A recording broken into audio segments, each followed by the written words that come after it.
Hello viewers, कैसे हो आप सब लोग। स्वागत है आपका मेरे YouTube channel study with doctor Pawan Oberoi पर। मैं doctor Pawan Oberoi, head of department faculty of commerce, Bhagwati college, Siwaya, Meerut. Viewers, आज इस वीडियो में मैं आपके लिए जो असिस्टेंट अकाउंटेंट का जो एग्ज़ाम है आपका, जिसे हम जूनियर अकाउंटेंट भी कहते हैं, तो उत्तराखंड में जो वैकेंसीज आई है जिसका एग्ज़ाम जुलाई में है। अभी फ़िलहाल पता नहीं होगा या नहीं होगा, कुछ दिनों बाद वो आगे हो सकता है। तो उसमें एक जो सिलेबस है आपका, उसमें इंडियन पार्टनरशिप एक्ट है ना। पूरे बिजनेस लॉ के एमसीक्यूज़ हैं और आपके कंपनी एक्ट 2013 के भी जो हैं आपके हैं क्वेश्चंस। तो उसमें एक छोटा सा टॉपिक है आपका इंडियन पार्टनरशिप एक्ट 1932। ये आपका सीए, सीएस और सीएमए फाउंडेशन में भी आता है। तो दोनों ही तरीके से बहुत ज़्यादा इम्पोर्टेंट है। कई कंपटीशंस में जितने भी पूरे हमारे ऑल ओवर इंडिया में जूनियर अकाउंटेंट का जो आपका एग्ज़ाम होता है और या असिस्टेंट अकाउंटेंट का जो एग्ज़ाम होता है, आपका जो एनटीए नेट का एग्ज़ाम होता है, जितने भी कॉमर्स के एग्ज़ाम होते हैं, तो उसमें बिजनेस लॉ या बिजनेस रेगुलेटरी फ्रेमवर्क या मर्केंटाइल लॉ इस नाम से पेपर होते हैं। तो ये उसमें बहुत ही इम्पोर्टेंट टॉपिक है ना। तो बहुत सारी यूनिवर्सिटीज़ में जो है अब एमसीक्यूज़ होने लगा है। बनारस यूनिवर्सिटी में तो बीकॉम फर्स्ट ईयर पिछले 3-4 साल से हो ही एमसीक्यूज़ रहा है।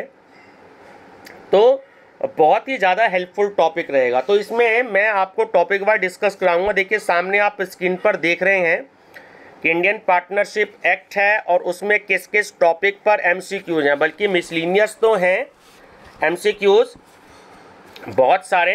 जैसे यही वाला जो टॉपिक है हमारा, अगर इंडियन पार्टनरशिप एक्ट, तो इसमें आपके जो मेरे पास में कलेक्ट हैं इसी टॉपिक में ही कम से कम मेरे पास में जो है वो 232 एमसीक्यूज़ हैं इसी टॉपिक के अंदर। तो मैं आपसे पार्ट 1, पार्ट 2, पार्ट 3 इस तरीके से मैं आपसे डिस्कस करूँगा ना, ठीक है ना। मिसलिनियस आपको कराऊँगा। अभी इसके बाद थोड़ी देर बाद जब मैं नेक्स्ट वीडियो बनाऊंगा तो वो जीएसटी के एमसीक्यूज़ पर बनाऊंगा, क्योंकि जीएसटी के एमसीक्यूज़ आपको नहीं मिल रहे होंगे किसी भी बुक में। तो मेरे पास में तकरीबन 250 के आसपास एमसीक्यूज़ हैं जीएसटी के। तो वो मैं आपसे इसके बाद नेक्स्ट वीडियो में डिस्कस करूंगा। तो जो मेरे चैनल पर बच्चे नए हैं, तो मेरा channel study with doctor Pawan Oberoi जरूर सब्सक्राइब कर लीजिएगा, लाइक और शेयर भी करते रहिएगा अपने फ्रेंड सर्कल में। और जो बच्चे पहली बार मेरे साथ जुड़ रहे हैं, तो मेरा सजेशन है कि आप मेरी प्लेलिस्ट जरूर विजिट करिएगा, है ना। 55,000 से ज़्यादा एमसीक्यूज़ हैं उसमें और आपको बहुत सारे उसमें टॉपिक मिलेंगे। सीसीएस यूनिवर्सिटी मेरठ के मैंने उसमें बहुत सारे प्रीवियस ईयर के क्वेश्चन पेपर्स भी जो हैं वो डिस्कस कर रखे हैं। हिंदी मीडियम में, इंग्लिश मीडियम में, दोनों में भी हैं और आपके इकट्ठे भी हैं, जैसे कि बुकलेट मिलती है, ठीक है ना। चलिए बच्चों, डिस्कस करते हैं। तो जैसे फर्स्ट टॉपिक है इसमें आपका कि nature and classification of partnership. तो ये आपका पहला टॉपिक या चैप्टर जो आपने बुक में स्टडी किया होगा, ठीक है। चलिए, तो अब इससे रिलेटेड हैं आपके क्वेश्चंस। नंबर फर्स्ट क्वेश्चन है, the partnership act 1932 deals with, तो option A is correct, partnership in general. Second, the Partnership Act 1932 came into force on, most important question, तो option B is correct, first day of October 1932। Remember, first day of October 1932। Question third, the partnership act extends to, तो option C is correct, the whole of India except the state of Jammu and Kashmir, ठीक है ना। Jammu and Kashmir, इसको छोड़कर पूरे all over India में ये applicable होता है। चलिए, नेक्स्ट है question number 4, partnership in the relation between person who have agreed to share the profits of a business carried on by dash acting for all, तो option number C is correct, all or any of them, all और any of them. ठीक है, important question है। Fifth, in order that person may become partners, it is essential that, option D is correct, all of the above, means there must be at least two persons, there must be a relationship arising out of an agreement between two or more persons, the agreement must be to share the profits of a business. So option D is correct, all of the above. Sixth, in order that person may become partners, it is essential that, the option D is correct, all of the above, means same, there must be at least two persons, the business must be carried on by all or any of them acting for all, and the agreement must be to share the profits of a business. So option D is correct, all of the above. 7, which of the following are the essential of partnership?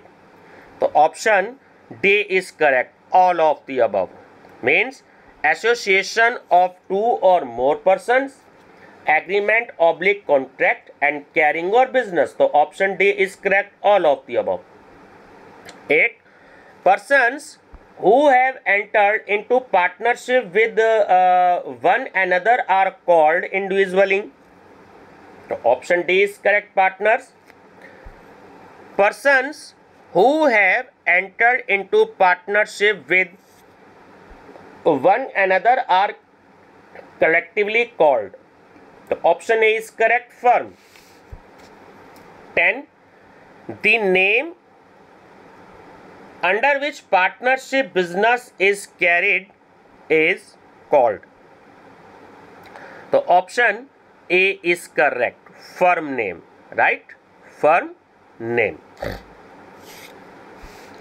A firm is the name of, option D, the collective name under which it carries on business. Partnership firm is separate legal entity apart of its partners. This is false statement. ठीक है, remember, false statement. A partnership firm cannot use the word limited as a part of its name. True statement. ठीक है, partnership firm जो है वो limited firm जो है वो यूज नहीं कर सकती है। ठीक है, चलिए नेक्स्ट आपका टॉपिक है, जैसे मैं आपको बता रहा हूँ कि टॉपिक वाइज ही मैं आपको एमसीक्यूज प्रोवाइड कर रहा हूँ। अगर आपने बुक की स्टडी करी है तो बहुत अच्छी बात है, बट बुक की भी स्टडी नहीं करी है तो हर एक चैप्टर के बीच में जो टॉपिक होते हैं तो उसमें टॉपिक वाइज ये आपके एमसीक्यूज हैं, तो आपको बहुत हेल्प मिलेगी।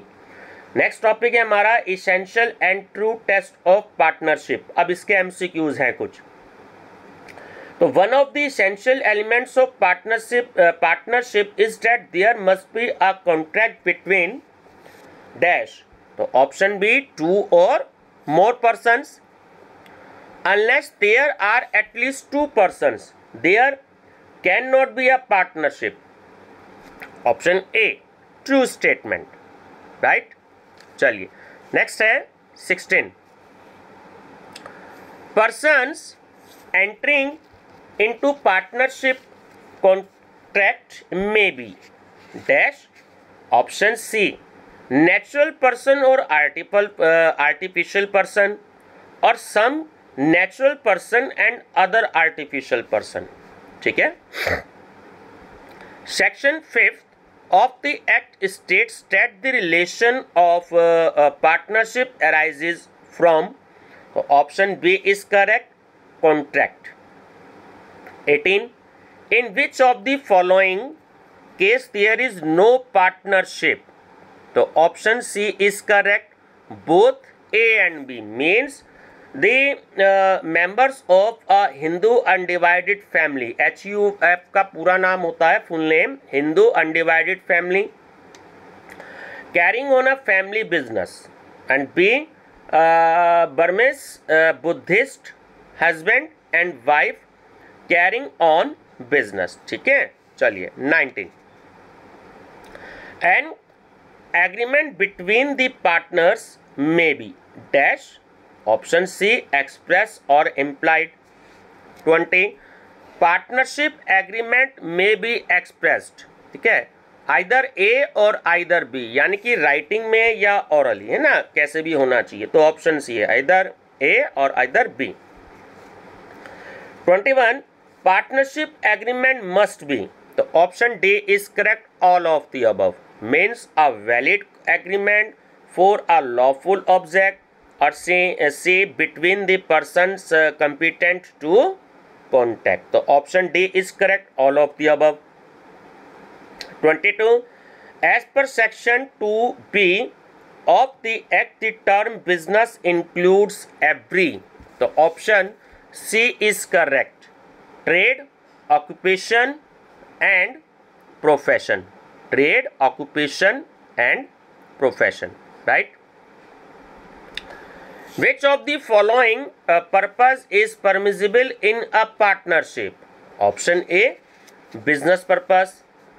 To constitute a partnership, the parties must have agreed to carry on a business and to share profits in common. True statement. Sharing of profits also involves sharing of losses. Option A, true statement. Sharing of profits is a dash evidence of the existence of partnership. Option B, prima facie. ठीक है, ध्यान रखना, बहुत important question है, prima facie. The sharing of profits arising from property by persons holding a joint or common interest in that property does not of itself makes such those persons partners. Option A, true statement. They form a partnership, the parties should share dash. तो option D is correct. Most important question है, ध्यान रखिएगा, है ना. Option D is correct. Profits and losses, but some partners में get a share only in the profits. 29, sharing of profits implies sharing of losses as well unless agreed otherwise. So option A is correct, true. 30, which of this arrangement indicates partnership? Most important question है. तो option A is correct. Ram agrees with Shyam, a goldsmith, to buy and furnish gold to Shyam to be worked upon by him and sold, and that they shall share the resulting profit or loss. Right? 31. And yet the co-owners of a house use the houses as a hotel managed either by themselves or by a duly appointed manager for their common profit. Is there a partnership relation between the parties? Option B, no. The true test of existence of partnership lies in dash. So option A is correct. Mutually agency relationship. 33. As per mutual agency principle, each partner is. So option C is correct. Agent and principal for other partner. 34. In determining whether a group of person is or is not a firm or whether a person is or is not a partner in a firm, regard shall be had to. So option C is correct. Real relation between the parties. Real relation between the parties. Right? A minor may be admitted to the benefits of a partnership with the consent of. So option B is correct. All other partners. As relation of partners inter se are that of agency no consideration is required to create the partnership?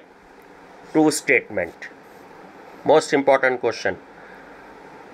The partnership deed is also called as, most important question, remember, partnership agreement, constitution of partnership, articles of partnership. तो option D is correct, all of the above, right.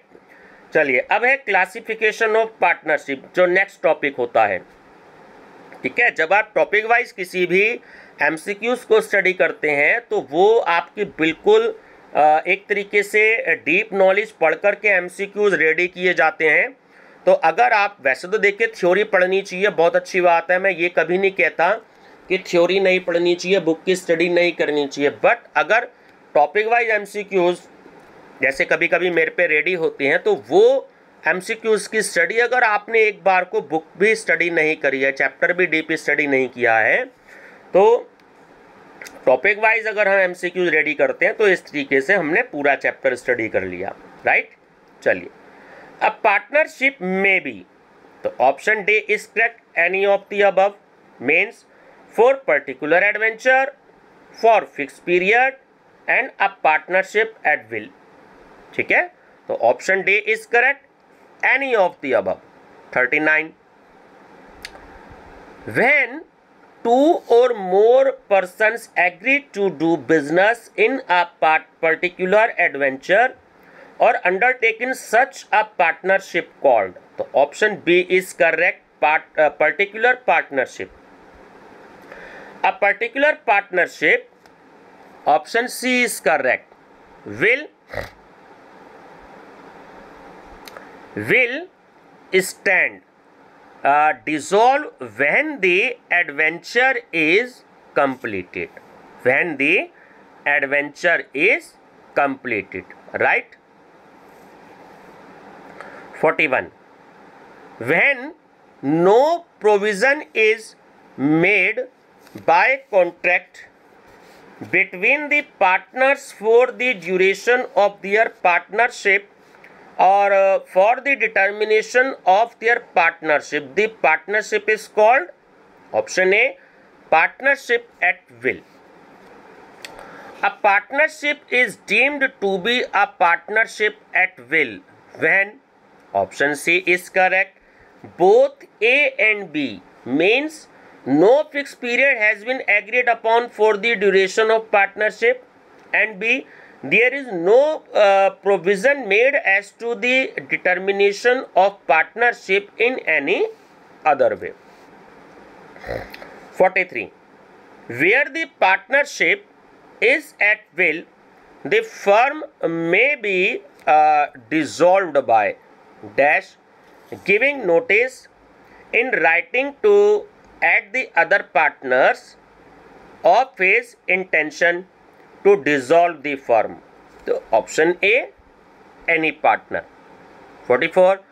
Where the partnership is at will, the firm may be dissolved by any partner giving notice in writing to dash of his intention to dissolve the firm. Option B is correct, all the other partners. दोनों question में difference है 43 and 44, ठीक है ना, ध्यान से पढ़ लीजिएगा, दोनों क्वेश्चन बहुत ही इंपॉर्टेंट हैं आपके. एक में है एनी पार्टनर और दूसरे में है आपका सिर्फ और सिर्फ dissolve by the any partner, ठीक है ना. गिविंग नोटिस है राइटिंग में तो एनी पार्टनर, ठीक है. ऐसे ही सेकंड क्वेश्चन है आपका, any partner giving notice writing to all of the partners. दोनों क्वेश्चन बहुत इंपॉर्टेंट है आपके. Where the partnership is at will the firm is dissolved as from, option C is correct, A और B. Option C is correct. The date mention in the notice as the date of dissolution if no such date is mention as from the date of communication of the notice, right. Next topic, co-ownership and partnership. Co-ownership is not always the result of an agreement. It may arise, option C, by the operation of law or from status. A co-owner is dash of the other co-owners. Option A, not the agent. Most important question, right? A and B are joint owner of a house. They rent it out to C and divide the net rent equally. A and B are. Option B, co-owner, right? Next topic, difference between Hindu undivided family and partnership. Partnership is created by agreement, whereas right in joint family is created by status. For example, by birth of a male child in the family. True statement, right? Most important. There is no restriction as to maximum number of members of Hindu undivided family. Option D is correct too, right? 51. Registration is required for Hindu undivided family. Option A is correct. False statement. Most important question. Next, 52. All partners are equally entitled to a right of management of business, where right to management of joint family business generally vests in dash karta. Option B. Hindu undivided family is governed by.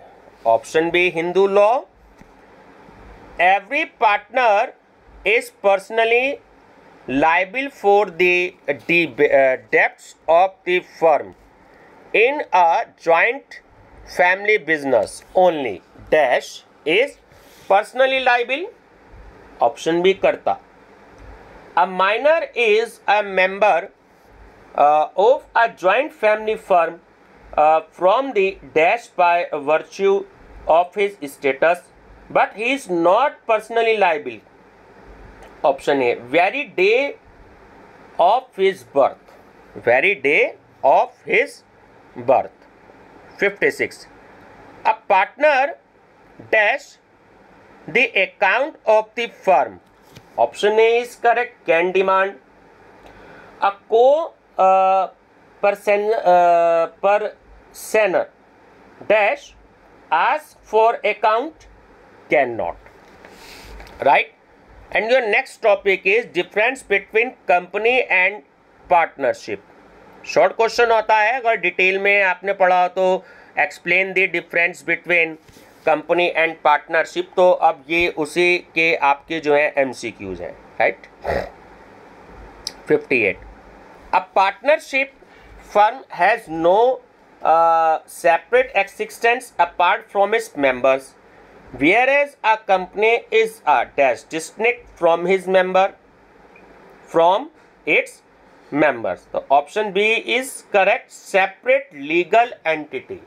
Separate legal entity. Partnership is governed by Partnership Act 1932, whereas a company is governed by the Companies Act 1956. ठीक है, देखिए ये थोड़ा सा old question है. अब तो आप सब जानते हैं कि दी कंपनी एक्ट 2013 चल रहा है, तो ये थोड़ा सा पुराना क्वेश्चन है ना. तो कंपनीज एक्ट 19 आपका 2013 आएगा, ध्यान रखिएगा. Question 60. Registration of partnership is not compulsory but registration of company is compulsory. Most important question. दोबारा रिपीट कर रहा हूं. Registration of partnership is not compulsory but registration of company is compulsory. Option B. Minimum capital of partnership is not specified under partnership act 1932 but minimum capital for private companies is rupees dash and for public company is dash under the companies act 1956। ठीक है, ये भी थोड़ा सा पुराना question है, तो उस समय पे ये 1 लाख था। फर्स्ट फिलिंग द ब्लैंक्स में आपका 1 लाख आएगा और सेकंड में आपका 5 लाख आएगा, राइट। चलिए, minimum 2 partners are required to form partnership, but minimum number of member required to form a company are in case of private company, है ना, dash and in case of public company. ठीक है, चलिए, ये अब जो question थोड़ा सा पुराना है, मैं फिर से बता रहा हूँ, लेटेस्ट तो ये चेंज हो चुके हैं, तो 2 और 7 है इसके अकॉर्डिंग, है ना। चलिए, ध्यान रखेंगे। Affairs of company are managed by. देखिए स्टूडेंट्स, मैं आपको बता दूं कि कुछ क्वेश्चंस जो हैं आपको लेटेस्ट के अकॉर्डिंग मैं आपको बताता रहूंगा बीच बीच में, है ना, क्योंकि ये ओल्ड क्वेश्चन है, तो ये कंप्यूटर में से मैंने चेंज नहीं करे हैं, तो उन्हीं की मैंने PDF फाइल बना रखी है। तो जो क्वेश्चन पुराने होंगे तो उनको आप इग्नोर कर देना, ज़्यादा नहीं, 2-4 क्वेश्चन आपको मिलेंगे तो उनको आपको इग्नोर करना है, जिन्हें जिन्हें मैं आपको बता रहा हूँ। तो जो मेरी पहले की वीडियो हैं उनमें मैंने लेटेस्ट क्वेश्चन करा रखे हैं, तो अगर आपको क्वेश्चन उसमें मिलते हैं तो आप उसमें से स्टडी करिएगा। वैसे मैं आपको बीच बीच में लेटेस्ट क्वेश्चन कराता रहूँगा, ठीक है ना। जो क्वेश्चन 2-4 पुराने होंगे उसको आप स्टडी मत करिएगा, ठीक है। चलिए, a partner can transfer his interest so as to substitute the transferee in his place as the partner without the consent of all the other partners. A member of a company cannot transfer his share to anyone he likes. False statement. Option A is correct. Your next topic is change in firm. ठीक है, चलिए, a change in the nature of the business can only be brought about by the consent of option B, all the partners. 66, most important question. Where a partnership firm is formed for a particular undertaking or undertakings, it proceeds to carry on other undertaking or undertakings in that event. The mutual dash of the partners in respect of the other's adventure or undertakings are the same as those in respect of the original adventures of undertakings. So option C is correct, rights and duties. Next topic is partnership property. बहुत ही important topic है ना, partnership property. It is open to the partners to agree among themselves as to dash although employed for the purpose of the firm. So option C is correct. A and B means what is to be treated as the property of the firm, and B what is to be a separate property of one or more partners, right. 68, in the absence of any such agreement express or implied, the property of the firm is deemed to include, right. Option D is correct, all of the above. ठीक है students, ये pause करके आप इसकी study कर लीजिएगा तीनों option की, राइट। चलिए, नेक्स्ट है 69, the property of the firm belongs to the firms and not to be individual partners और partners. Option A true statement. Property of the firm shall be held by use of the partners. Option A is correct, exclusively for business purpose, right. चलिए, next topic, kinds of partners। ठीक है, इस पे theory question भी आता है, long question आपका। 71, dash are the ordinary type of partners who invest money into the business of the firm, actively participate in the functioning and management of the business, or share its profit or losses. Option A, active partner. 72 dash are those who invest money in the firm's business and take their share of profits, but do not participate in the functioning and management of the business. Option B is correct, sleeping and dormant partner. Most important question, sleeping and dormant partners. 73 person who do not invest or participate in the management of the firm but only give their name to the business or firm are known as. तो option C is correct, nominal partner. ये थोड़ा सा student देखिए screen थोड़ा सा actually जब page and हो रहा है ना तो उसके बाद थोड़ी सी स्क्रीन क्लियर हो रही है, तो अगर आपको दोबारा पढ़ना हो तो ये स्क्रीन देखिएगा, ये ना बिल्कुल क्लियर हो रही है. थोड़ा सा टेक्निकल प्रॉब्लम है क्योंकि जब इसकी पीडीएफ फाइल बनी है तो थोड़ा सा इसमें प्रॉब्लम आ जाती है ना. देखिए ये स्क्रीन जो है बिल्कुल बाद में क्लियर हो रही है अपने आप. ठीक है, आप पॉज करके इसको देख सकते हैं. ठीक है, चलिए नेक्स्ट क्वेश्चन है आपका. तो option C is correct, nominal partner. Right. 74 a partner who is entitled to share in the profit of a partnership firm without being liable to the losses is called a, option D is correct, partner in profits only. 75 which of the following partner can retire without giving public notice? Option B, sleeping or dormant partner.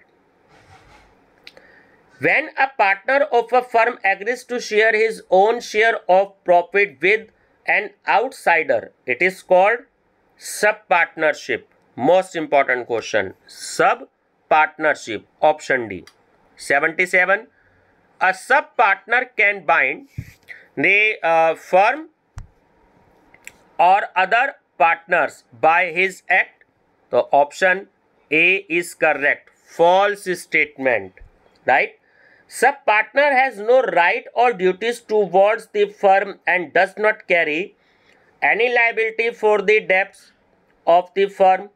True statement. Identify the incorrect sentence. Option C is correct. A, B and D are the wrong statement, but option C is right statement. A sub-partner has a right in the firm's business. 80.